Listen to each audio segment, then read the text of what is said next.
Dear students, welcome to the classroom. Today we are going to learn our new lesson of English Balbharti Standard 1, Unit 7, Lesson number 1, Traffic Rules. Dear students, in this video we will learn about traffic rules. So watch the video carefully, listen, learn and read aloud.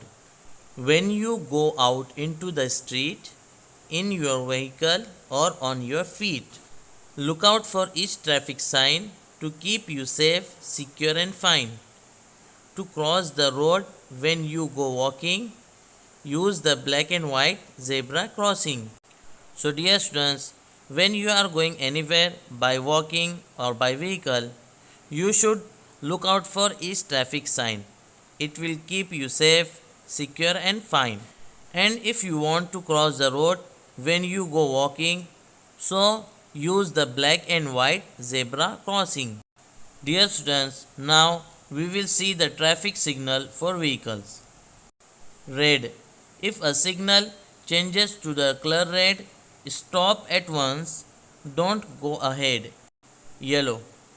Get ready, be very careful when it turns yellow. Green. When it turns green, it is safe to go.